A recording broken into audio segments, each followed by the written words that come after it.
Should be concerned. Our department is doing everything that it can to stop these incidents from occurring, as well as our detectives are working countless hours away from their families to solve these crimes that keep happening. Yeah, today 4 people died in less than 12 hours right here in Sacramento. All of them were homicides. 2 people were killed in South Natomas, one near Strawberry Manor, and then another one in Oak Park. Sacramento police believe that none of the homicides are related to each other, but this is our main point tonight because we know that so many of you, just like us, are wondering what is going on. Sacramento police say they are working to prevent violent crimes like these by adding extra patrol cameras to downtown and also working with community-based organizations. The department tells us they have 12 homicide detectives and other units that support the detectives, but they also acknowledge that while cameras help detectives, they don't always prevent crimes. And people have a right to be outraged over the violence right here in our community. Today, our Roxanne Elias spoke one-on-one with the Sacramento Chief of Police to ask about these recent crimes. And Roxanne is live outside the police department right now. And Roxanne, what did the chief have to say about all this? She had a lot to say, Alex. Today we're learning, from downtown to Oak Park to South Natomas, these shootings hit differently when they're right by your house. Earlier, we talked to the Sacramento police chief, asked her several questions. One question surrounded the issue of gangs in the city. Chief Lester says it is too soon right now to tell the cause of today's shootings, but they have found some commonalities when looking into the bigger problem. Most violent crime is committed in very small geographic areas within our city, and it's committed by a small number of offenders. Number one is that we really want to prevent violence from happening in the first place. So we are working hard to ensure that people who shouldn't have guns don't have guns and try and remove those from the streets. Roxanne, how is the chief feeling about what happened today? Alex, she said she is very heartbroken for these families that are going to have to at some point bury their family members, but she says that everyone has to come together at this point. That means the police department, the city, community-based organizations, and all work together on preventing and, of course, reducing this violent crime that's happening. Couldn't agree more, Roxanne. I mean, these are not just 4 homicides, these are people's lives. All right, Roxanne, thank you. Another issue on the streets of Sacramento is the unhoused community. Sacramento's Vice Mayor Angelique Ashby is now calling for new rules to add a 500-foot buffer zone around all Sacramento area schools, daycares, and child care centers. Why? Well, earlier this month, a homeless man allegedly harassed middle schoolers at Sutter Middle School near downtown. Child care centers are already on the list. Universities are on the list. Hospitals are on the list. Schools need to be on the list too. We owe them and their teachers and their administrators every duty to keep them as safe as possible. The vice mayor expects the city council to vote on the proposal in the upcoming weeks. And on any given night in Sacramento County, just to give you context here, more than 9,000 people are experiencing homelessness. The homeless population has increased by 67% just since the pandemic began. But in the search for solutions, the former Powerhouse Science Center and Museum is expanding a respite center for the homeless. We got an inside look today because starting on Thursday, the site will be open 7 days a week. The center is offering services, giving people the opportunity to meet with case managers, social workers, and housing coordinators. Now, how is the city able to do this? Well, the property is owned by the city. All right, on to elections, because the November midterm elections are right around the corner and you have a chance to change what's happening in your area. Early voting begins for all counties in California in just 14 days. Make sure you mark your calendars. October 10th is coming up very soon. Election offices across the state are kicking it into high gear, and you are also invited and encouraged to see it in action. Van Tu is with us now to talk about election security and technology. And man, Van, this has gained a lot of interest since the last presidential election. Absolutely, Alex. As voters get ready to head to the polls again, millions of Americans still believe the baseless claim that the 2020 election was fraudulent, although it's been disproven in multiple court rulings. So voters, Alex, have a lot of questions and they want to feel confident in the process. November of 2020 is when we really started to see a lot of interest and skepticism in the election process in general, but a lot to do with the results, how the results are tabulated, the machines that are being used to do the tabulation. Jana Haynes, a spokesperson for the Sacramento County Election Office, says well before the 2020 election, practices have been put in place to test equipment. It's required by state law. Sacramento County is starting Thursday what is called logic and accuracy testing, and it will run continuously until completed over the next several days. Here's what happens. Staff put through every single possible ballot combination through the tabulation machine to ensure they are reading them correctly. As you can imagine, there are thousands of combinations. The Sacramento County Election Office welcomes you to view this process through an observation window. You just have to call the office. Observers, I think, come in skeptical and leave fully confident in our process because, we have it down to a science and we are very transparent. We want to answer people's questions. We want them to see the machines that we're using and the processes that we have in place, and the full confidence in the staff that we have. Now, the county has tours on Wednesdays and Thursdays, and they also set up a 24/7 live stream as soon as ballots are officially tabulated in an effort to be more transparent. And public participation, it really helps boost integrity and voter confidence in this electoral process. How else can people get involved, though? Well, Alex, it actually, if you can believe it or not, it takes more than 1,000 poll workers to help elections run smoothly in one county of Sacramento's size. So Sacramento County is in good shape when it comes to these workers, but they're always looking for more help. So you can sign up on their website. And on top of this, anyone can be a neutral election observer throughout the entire election process. They do have to follow strict guidelines, though, so that the process itself isn't disrupted. Each county has different needs, so be sure if you want to get involved to call your election office for the details. All right, Van, thank you. And we also want to know what's important to you this midterm election, and make sure you reach out to me at tothepoint@abc10.com, or you can also text us at 916-321-3310 and let me know what's making you go out and vote or not vote this November. A potential historic catastrophe takes aim at Florida, how Hurricane Ian is impacting more than just the Sunshine State.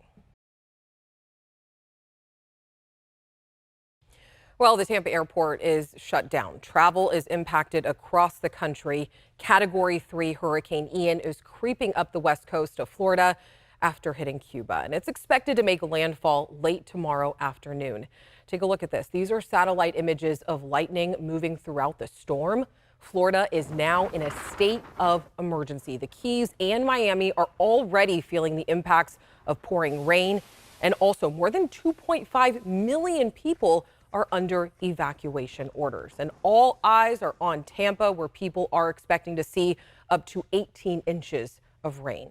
A major hurricane has not hit the city in over 100 years, making it particularly vulnerable. And I want to go ahead and turn now to ABC 10 meteorologist Carly Gomez, who is not just a meteorologist here, she's a dear friend to us as well. She's out in Tampa looking at this hurricane right now. Carly, what has been going on since you touched down in Tampa?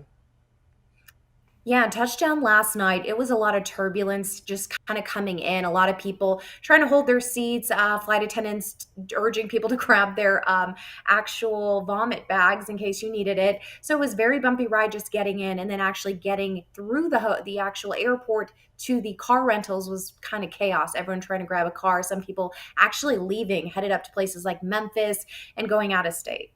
And Carly, you've already had to move hotels. The station that you're going to be reporting at also had to move as well. Can you talk about that? Yeah, this is actually now my third hotel. A lot of mandatory evacuation. So hoping this one stays through it and they can hold on to the power and energy. That's the biggest issue here. But the actual station, they have to move because the ground that they're on is just right in the path of where storm surge is going to inundate the entire station. So while they're trying to bring information to people, they're also trying to find themselves a place to do so. Oh my gosh. And what are most residents concerned about at this point? Is it power? It is power. It's the number one thing that they're worried about. They're used to flooding, but at this point, the power is number one. All right, Carly, thank you so much. Make sure you get home safely to us. We need you here in Sacramento, but thanks for taking a second out of your day to talk to us. After the break, battling wildfires at night. We go inside CAL FIRE's newest helicopters aimed at saving more property and more lives.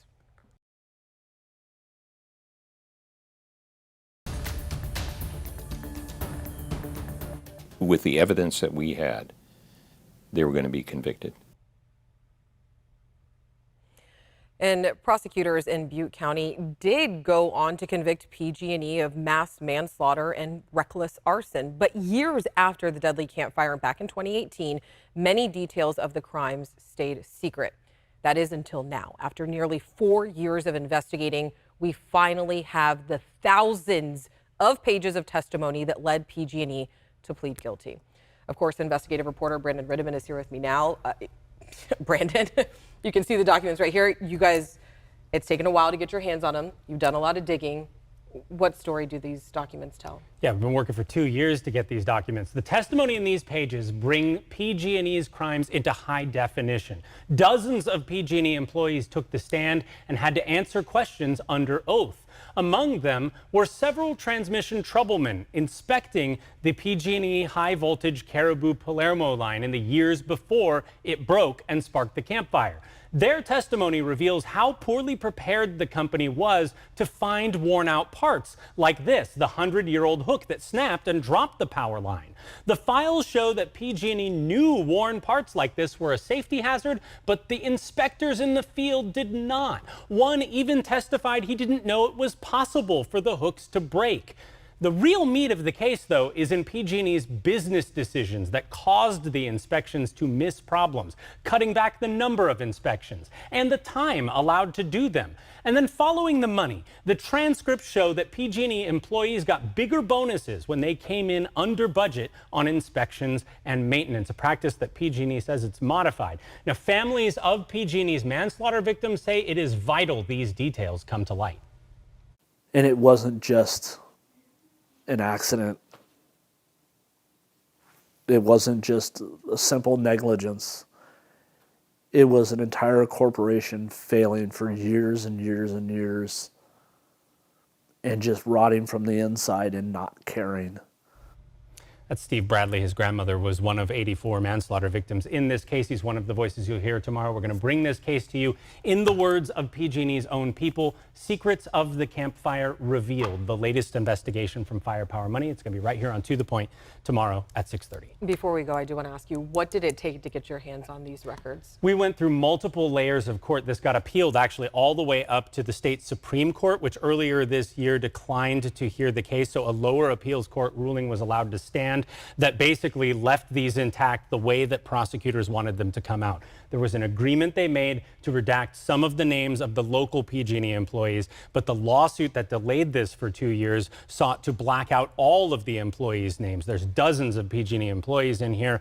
That lawsuit ultimately failed. PG&E claims it was not trying to delay the release or stop the release of these records, but rather that it was looking out for its employees' safety by backing that lawsuit and funding that lawsuit. But the net effect is these details aren't coming out until 2 years after the guilty plea, almost 4 years after the fire.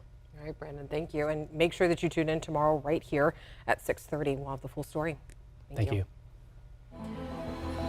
Over the years, we've shown you powerful video of CAL FIRE using helicopters and planes to fight wildfires from the sky. But until this wildfire season, CAL FIRE's air attacks have been limited to daylight hours only.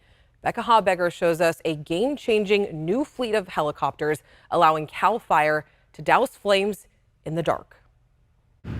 Watch your steps. Here at CAL FIRE's Aviation Management Unit at McClellan Park in Sacramento County, They're now finishing up some of the maintenance on some of our CAL FIRE Hawks. CAL FIRE Helicopter Program Manager and Chief Helicopter Pilot Ben Berman is showing us the statewide fire department's new Sikorsky S-70i Firehawk helicopters. It's the Jeep Wrangler of the sky. CAL FIRE has 9 now, with 3 more being built and money for 4 additional ones approved in this year's budget at $25 million a pop. This utilizes uses laser ring gyros for our attitude indicators. It's definitely state of the art. The fleet will eventually be distributed to CAL FIRE bases throughout the state. As they're brought online, CAL FIRE's legacy fleet of Bell UH-1H Huey helicopters will be retired. These Hueys, some of them have been around since Vietnam. Some of them have bullet hole patches. They're truly a workhorse. He says these Hueys have served CAL FIRE well over the decades, but these new CAL FIREHawks, designed specifically for firefighting, are a game changer. Because the Hawk is so much faster than the Huey, we can get a little bit further, a little bit faster. Here is a Huey refilling its water tank midair. The Firehawks do this too, but their tanks are larger and take less than 30 seconds to refill, Berman says. It's a 1,000-gallon tank where the Huey was north of about 300 gallons on a good day. And that's just one of many ways this machine helps CAL FIRE better attack California's wildfires. Hueys are single engine, Firehawks are dual engine. We can reasonably seat 2, 4, 6, 7, 8, 9, 10, 11, 12 in the back here. The Hawk can transport firefighters to the front line of a firefight. We'll get them on the fire line, and then we support them with fire suppression water drops. Since getting its first Firehawk into operation in June of 2020, CAL FIRE has been using them for water drops in daylight hours. But this year, for the first time in CAL FIRE history, the state fire department has been able to mount an air attack at night using its own crews and equipment. The first CAL FIREHawk nighttime water drop was back in July on the Electra fire in Amador County. The department did more nighttime fire suppression later that month on the Oak Fire in Mariposa County, where Berman flew. It was a great experience. It was good to see that our training prescription's working. In a building down the road at McClellan Park is where CAL FIRE trains all of its aviation crews from around the state. It's here Berman trains pilots on this Firehawk simulator before they take controls of the actual machine. We have to get everybody trained with all of these circuit breakers, all these switches, how to fly this thing in a tactical environment first, and then we work our way towards the night vision. He says it takes about 300 training hours before a Huey pilot can do night flying operations in a Firehawk, from classroom to simulator to in-the-air practice. So that's what we wear on our head. He let us try on the night vision goggles too. How much weight that is? About $12,000 a set. So I'm used to, like, you know, I'll play video games and their night mode is like green. Why is this just black and white? So those are white phosphorus goggles. Okay. The green ones are a previous generation. Take 2 toilet paper tubes and put them over your eyes and turn off the lights, and that's your field of view. It requires us to have to do things that we're not used to doing when we're flying during the day, and that's big head movements, being able to pick up hazards, a lot more communication going on in the helicopter. So I'm just drawing a circle on the wall here with our laser. He said crew members will use laser pointers at night to circle hot spots they see on the ground, leading the pilot to the drop site. The goggles are amplifying that infrared energy from the fire. So the fires look like really bright hot spots. So you're actually able to pick up a lot of hot spots that the naked eye can't see. That's the advantages of using night vision goggles. Nighttime aerial drops come with a risk. Flying during the day, the risk might be a little bit lower because you have all your senses, right? And at night, that risk is elevated. But at night, he says, there aren't any other aircraft to worry about. So now we can really concentrate on our hazards on the ground and when we're going into a dip area to do a hover fill. The goggles can see through some smoke and haze, he says, but thick smoke presents a danger. You don't want to get yourself in a situation where you're low level in a canyon and then all of a sudden lights are out. You know. He says CAL FIRE is thoughtful about when to conduct night flying operations. For threat to life, threat to structures, threat to critical infrastructure, and to slow fire growth if we can't get ground crews in. Another critical tool to battle California's wildfires. Let's take a look outside at our Gilmore backyard here. We're still seeing some warm weather, even though it's fall. Sacramento at 79, Tahoe at 70, and here's a check of your 10-day forecast.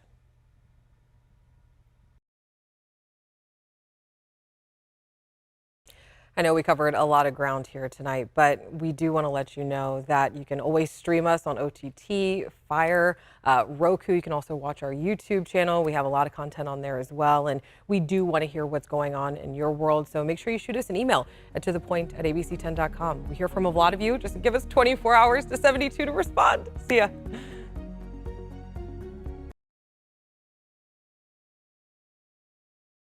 Hey. Hey, it's Alex. Just wanted to say thank you so much for watching.